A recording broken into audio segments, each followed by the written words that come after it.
Pada video kali ini saya akan memberikan penjelasan mengenai fungsi dari kombinasi tombol shortcut CTRL-A sampai CTRL-Z atau Ctrl-A sampai Ctrl-Z pada aplikasi Microsoft Word. Jadi yang saya jelaskan di sini khusus untuk aplikasi Microsoft Word saja ya, karena pada aplikasi lain akan ada beberapa fungsi yang berbeda walaupun ada juga fungsi yang sama. Oke, kita mulai saja.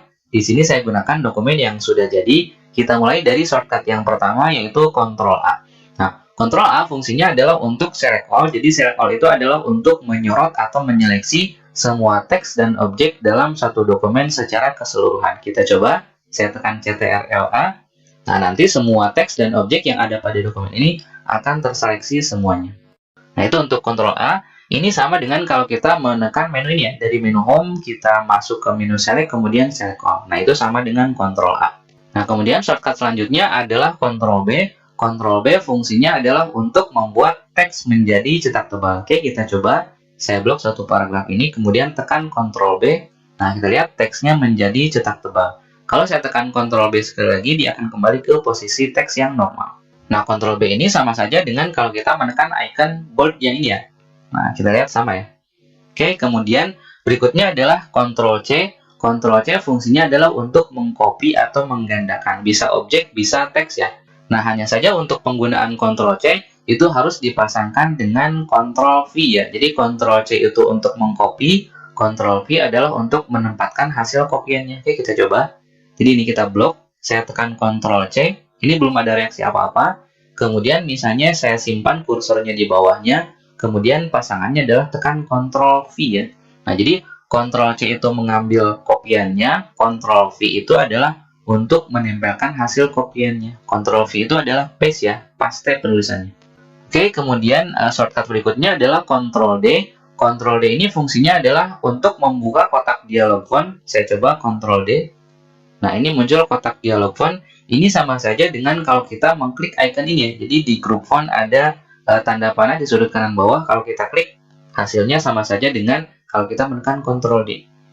Nah, itu kalau pada teks. Kalau misalnya pada objek, misalnya kita punya objek persegi, kemudian kita tekan Ctrl-D, hasilnya adalah dia akan menduplikat objek yang barusan kita klik. Jadi D itu dari duplikat. Kita tekan lagi Ctrl-D, dia akan menduplikat lagi, dan seterusnya.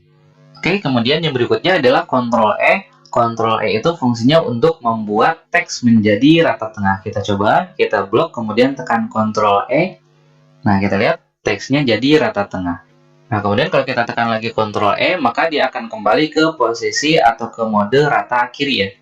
Jadi Ctrl-E itu sama saja dengan kita mengklik icon ini ya, icon Align Center.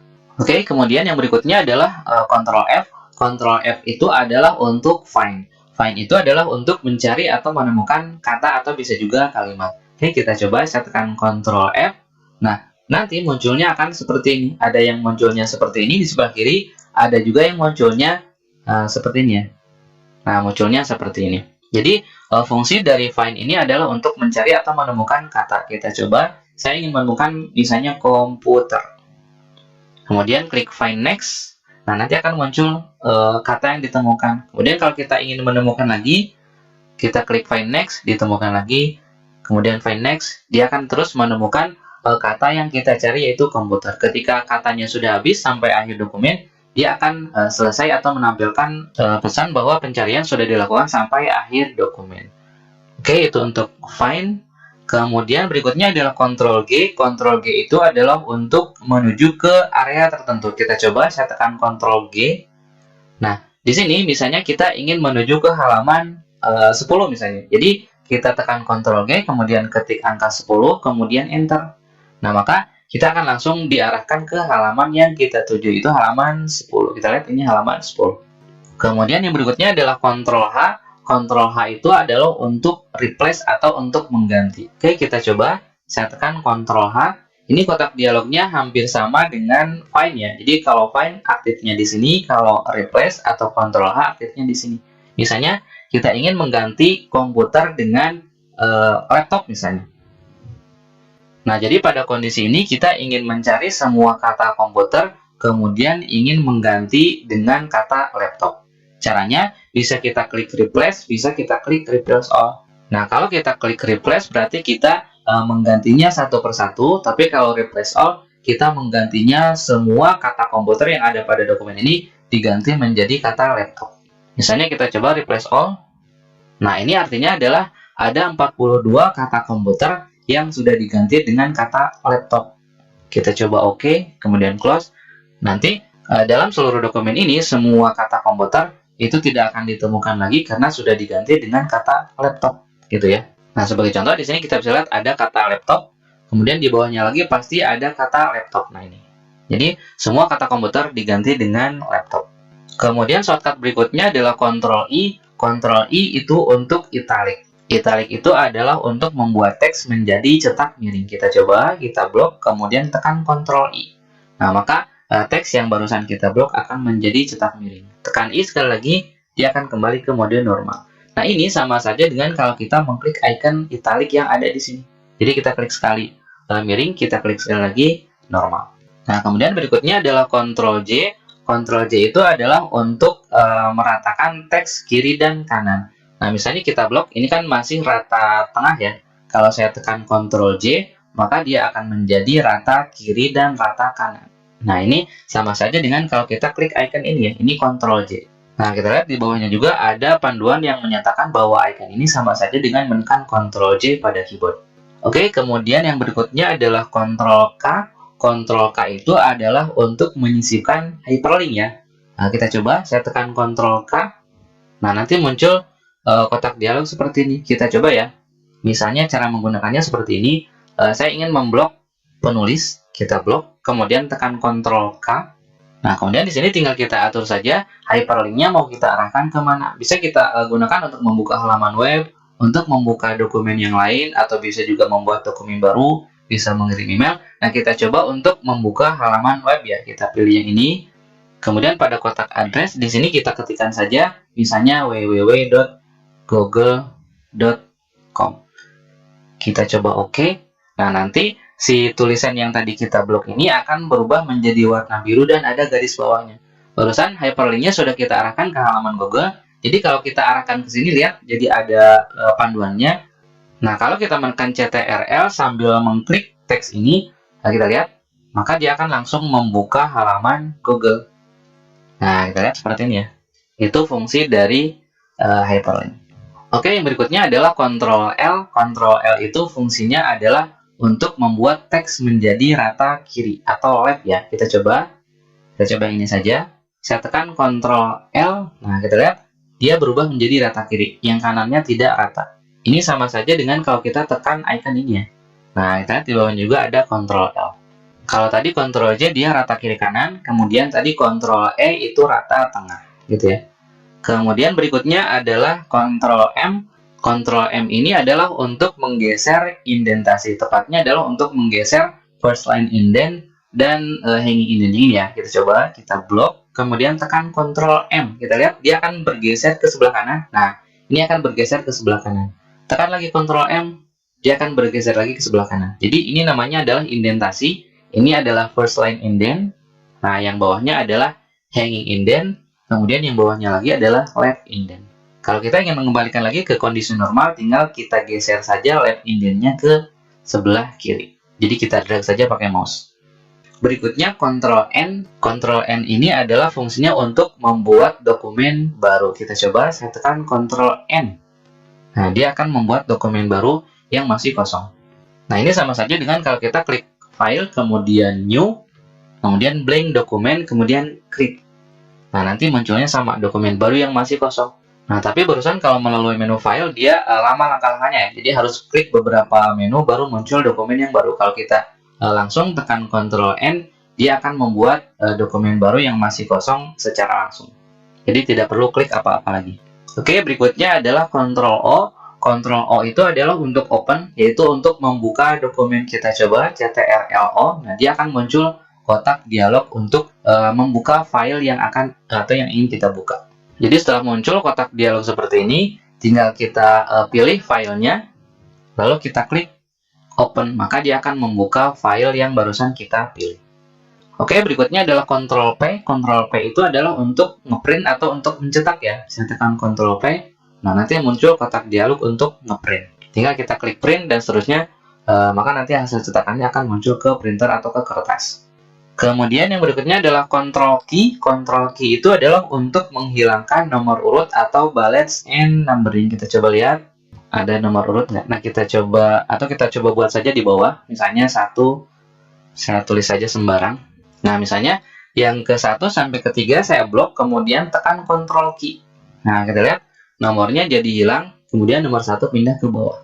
Gitu ya. Itu untuk control key, itu menghilangkan nomor urut. Kemudian yang berikutnya adalah control R. Control R itu adalah untuk membuat teks menjadi rata kanan. Kita coba, saya blok 3 paragraf, kemudian tekan control R. Nah, kita lihat teksnya jadi rata di sebelah kanan. Ini sama saja dengan kalau kita klik icon ini ya. Nah, kita lihat di bawahnya ada control R. Jadi ini control L, rata kiri, ini control E, rata tengah, rata kanan control R, rata kiri kanan control J. Kemudian shortcut berikutnya adalah control S. Control S itu adalah untuk menyimpan dokumen. Misalnya, kalau kita membuat dokumen baru, kemudian kita mengetik, dan seterusnya, kemudian kita ingin menyimpan hasil pekerjaan kita, maka tinggal tekan saja control S. Control S itu dari save ya. Kemudian tinggal kita tentukan lokasinya di mana, lalu ketikkan nama filenya, kemudian klik tombol save. Ini sama saja dengan kita klik icon save yang ini, atau bisa juga kita klik file, kemudian save. Nah, kita lihat di sini ada save dan save as. Nah, Ctrl S itu sama dengan save ya. Kalau save as ini sama dengan kita kalau menekan tombol F12. Nah, untuk penjelasan mengenai perbedaan antara save dengan save as, silakan bisa teman-teman lihat pada link video di atas. Nah, kemudian shortcut berikutnya adalah Ctrl T. Ctrl T itu fungsinya adalah untuk membuat paragraf menggantung atau istilahnya hanging indent. Kita coba ya. Jadi ini paragraf yang normal seperti ini. Kita coba membuat paragraf menggantung, kita blok, kemudian tekan Ctrl T. Nah, hasilnya akan menjadi seperti ini. Jadi paragraf menggantung itu baris awalnya di sebelah kiri, baris kedua dan seterusnya, dia agak menjuruk ke sebelah kanan. Kalau misalnya kita tekan lagi Ctrl T, maka dia akan lebih dalam lagi atau lebih kanan lagi posisi paragraf menggantungnya. Tekan lagi Ctrl T, maka dia akan semakin kanan batas paragraf menggantung. Oke, saya kembalikan ke awal. Kemudian yang berikutnya adalah Ctrl U. Ctrl U itu adalah untuk underline. Underline itu adalah untuk memberi garis bawah. Kita coba, ini sudah kita blok, lalu tekan Ctrl U ya. Nah, nanti akan menjadi garis bawah pada teksnya. Nah, ini sama saja dengan kalau kita menekan icon ini ya, icon underline pada menu ya. Nah, kita lihat di bawahnya ada Ctrl U. Untuk mematikan, bisa tekan lagi Ctrl U, atau bisa juga kita klik lagi icon underline yang ada di atas. Kemudian shortcut berikutnya adalah Ctrl V. Ctrl V itu adalah untuk paste ya. Nah, ini untuk paste. Tadi sudah saya jelaskan, jadi paste itu adalah pasangannya dari copy ya. Bisa dengan copy, bisa dengan cut. Jadi paste itu akan berfungsi kalau kita sudah melakukan proses copy atau proses cut. Kita coba lagi, ini kita blok, kemudian tekan Ctrl C.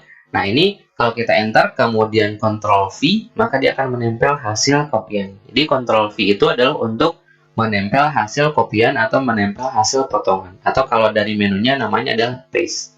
Nah, kemudian yang berikutnya adalah Ctrl W. Ctrl W itu fungsinya adalah untuk menutup dokumen. Kita coba, misalnya kita sedang membuat dokumen yang lain, jadi kita sedang membuka dua buah dokumen. Nah, misalnya pada dokumen yang ini kita tekan Ctrl W. Nah, dia akan memunculkan pesan seperti ini, karena memang dokumen ini belum kita simpan. Kalau misalnya kita tidak ingin menyimpannya, maka nanti dokumen ini akan ditutup, tapi dokumen yang satu lagi tidak akan ditutup. Jadi, Ctrl W itu hanya menutup dokumen yang sedang aktif saja. Dokumen yang lain masih tetap akan terbuka. Jadi bukan menutup aplikasi Microsoft Word-nya, tapi hanya menutup filenya atau menutup dokumennya saja. Kemudian shortcut berikutnya adalah Ctrl X. Ctrl X itu adalah untuk cut atau untuk memotong ya. Nah, ini pasangannya sama dengan copy, jadi Ctrl X harus dipasangkan dengan Ctrl V. Kalau copy adalah menggandakan, tapi kalau cut itu adalah memindahkan. Jadi kita coba. Misalnya kita coba memindahkan yang ini, dua paragraf yang atas. Kita coba blok, lalu Ctrl X ya. Nanti dia akan hilang. Nah, seperti ini dia akan hilang. Kemudian misalnya kita ingin menyimpan atau menempelkan teksnya di area sini misalnya. Kita ingin pindahkan ke sini. Saya tekan Enter. Kemudian pasangannya adalah tekan Ctrl V. Nah, maka teks yang tadi kita potong atau kita cut akan tersimpan di sini, sesuai dengan kursor yang barusan kita simpan. Jadi shortcut Ctrl C dengan Ctrl X itu harus dipasangkan dengan Ctrl V. Copy dipasangkan dengan paste, cut juga harus dipasangkan dengan paste gitu ya. Nah, kemudian shortcut selanjutnya adalah Ctrl Y dan Ctrl Z. Nah, Ctrl Y dan Ctrl Z ini fungsinya berpasangan ya. Kita contohkan seperti ini. Misalnya saya tidak sengaja menghapus gambar ini. Nah, kemudian saya ingin mengembalikan lagi gambar yang barusan. Maka untuk mengembalikan gambar yang barusan cukup kita tekan Ctrl Z ya. Jadi Ctrl Z itu adalah undo atau undo. Nah, ini adalah ikonnya. Jadi fungsi dari Ctrl Z itu adalah membatalkan perintah yang terakhir kali kita lakukan. Barusan perintah yang terakhir kali saya lakukan adalah menghapus objek ini. Jadi ketika kita hapus, kemudian untuk membatalkan penghapusan kita tekan lagi Ctrl Z atau undo. Nah, kemudian Ctrl Z atau undo ini kebalikannya adalah Ctrl Y atau redo. Nah, kita lihat ikonnya yang ini ya. Jadi kalau kita tekan Ctrl Y, maka dia akan kembali lagi ke posisi sebelum undo. Sebelum barusan saya undo, ini kan objek ini hilang ya. Kita coba tekan Ctrl Y, nah, maka dia akan hilang. Jadi Ctrl Z itu untuk membatalkan perintah yang terakhir. Kemudian kalau Ctrl Y itu adalah untuk membatalkan perintah undo gitu ya. Kita ulang lagi. Sekali lagi ya. Ini tidak sengaja saya hapus. Nah, misalnya saya tekan delete, terhapus. Jadi perintah terakhir yang barusan saya lakukan adalah menghapus objek. Kalau misalnya kita ingin membatalkannya, maka tinggal tekan Ctrl Z. Nah, Ctrl Z itu membatalkan perintah terakhir. Kemudian Ctrl Y itu adalah untuk membatalkan perintah undo. Barusan perintah undo itu adalah memunculkan kembali objek yang tadi dihapus. Kalau kita tekan Ctrl Y berarti membatalkan kembali proses pemunculan objeknya. Nah, dia akan jadi seperti ini. Oke, saya kira cukup untuk pembahasan kali ini. Mudah-mudahan apa yang sudah saya sampaikan bisa bermanfaat untuk teman-teman semuanya.